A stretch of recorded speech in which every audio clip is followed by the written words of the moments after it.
of services, serious questions need to be asked. In KZN's Msunduzi Municipality, Pietermaritzburg residents live alongside uncollected waste and raw sewage.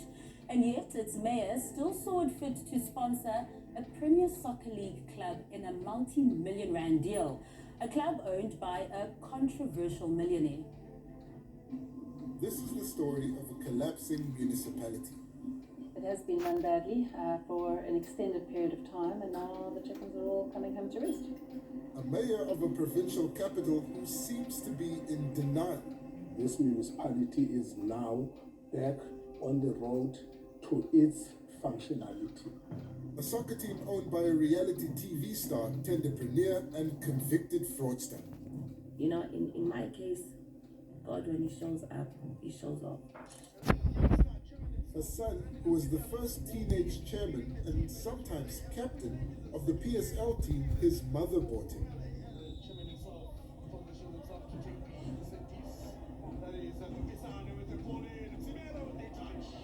And the disturbing question of a 27 million rand sponsorship deal.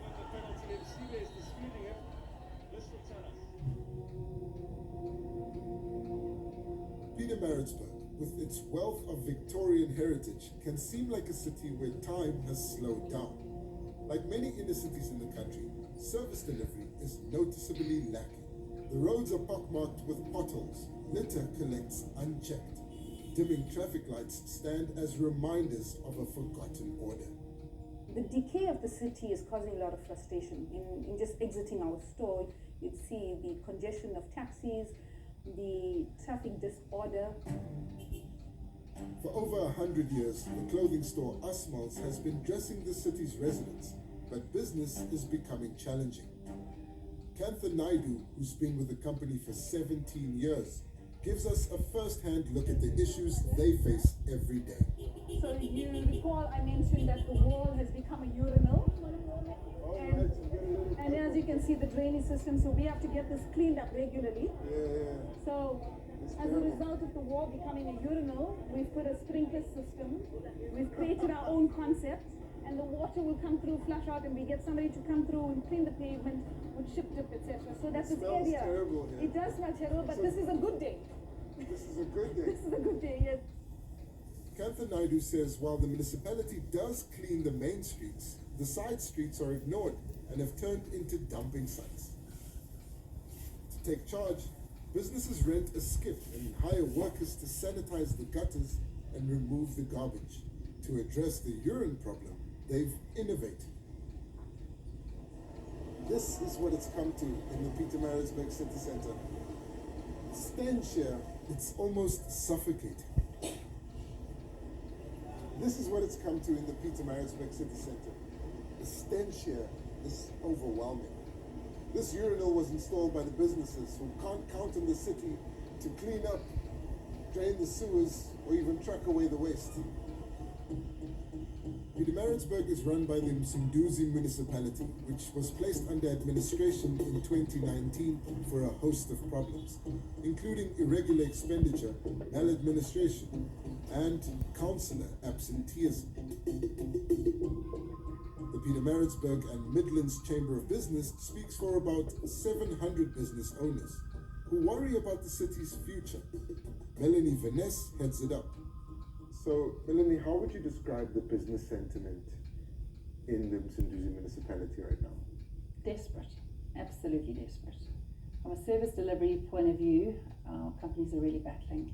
It's got so bad for some businesses, the insecurity and poor quality of electricity supply that some big manufacturers have threatened to stop using Maritzburg companies. When it was placed under administration in 2019, Msunduzi owed Eskom 209 million rands.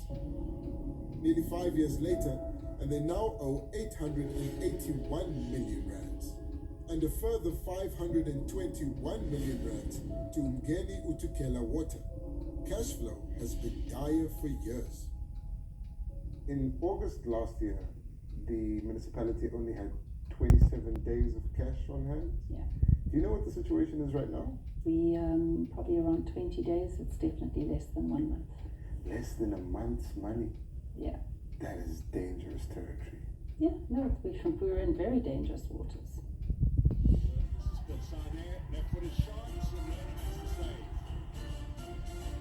Despite its staggering and spiraling deaths, Executive Mayor Mzumkulu Tebola recently proudly announced that Msunduzi would be sponsoring a soccer team to the tune of 27 million rand over the next 3 years. Tell me, Mr. Mayor, why did the municipality decide to sponsor the Royal AM Football Club? When council took that decision, we knew very well that there's no direct benefit. When I say direct benefit to the municipality, I mean in terms of rents and cents that will be paid into the city's coffers. And you're convinced there is a benefit, even if it's not rands and cents? I am convinced. And I believe the city and the people of the city are convinced. This is the Royal Ranch, or the training ground of the club that's on the receiving end of money from a struggling municipality. So, who are they? Well, none other than nouveau riche sensation, a football club called Royal AM, owned by flamboyant reality TV star and convicted fraudster Sean Mkhize. Worth hundreds of millions of rands, Sean Mkhize lives a lavish lifestyle, having accumulated her wealth through government tenders worth over R1 billion for affordable housing around Durban. Despite facing well-publicized fraud convictions and allegations of tax avoidance by SARS, she flaunts her success. We are one united front. You know, we always say that united we stand, divided we fall. I told them today, I said, I sent them, I said, I give them permission to go and kill. Because if they don't kill today, they'll be killed. And I told them today that we are the Royal AM champions today. We must fight with our all. Sean Mkhize says she started a football club for her son and then named it Royal AM. Or is it Royal Andile Mpisane? When Andile Mpisane was just 19, his dream of playing in the Premier Soccer League came true, because his mother bought him his very own team. The PSL rights for the Royal AM team cost her a mere 50 million rand. At the moment, I'm the chairman of the club and I've announced Mkhize will be president. I've never thought that one day my son will appoint me as a president. As a mother today, I feel very proud and I'm excited and I'm happy for my son. And looking at what has happened today, for him to finally achieving his dream, to have a club that is named after him, Royal AM. Like mother, like son, Andile Mpisane lives by the mantra, if you've got it, flaunt it. Not only is he the chairman of his own club now, but he plays and captains as he pleases. Soccer pundits have criticized him for playing when many believe he lacks the talent or stamina. He's rather not happy with the fact that he was subbed out in this match. Sean Mkhize is probably the most controversial soccer boss in South Africa, but she's also not very good at it. Royal AM has had 166 players in 5 years. That's made them the second worst managed club in the world. They've been fined hundreds of thousands of rands by soccer authorities for infringements, like this one, where Sean Mkhize brazenly hands out wads of cash to her players on the pitch in front of television cameras immediately after winning a match. When we approached Royal AM for an interview, they declined, citing the sensitivity of the matter. Weren't you cautious or concerned that the reputation of the team might sully the reputation of the municipality? Now, for us, is we must have a team that participates in the elite league. That is what was important to us. As to who are the personalities behind the team, what are they doing, provided they comply with the laws of this country, then we have a partner. Included in the sponsorship deal is the upkeep of the Harry Gwala Stadium by the municipality for an unspecified amount. and we were and remain horrified that our council would approve a blank check, because whatever happens at that stadium can be put down to maintenance, and our municipality must pay.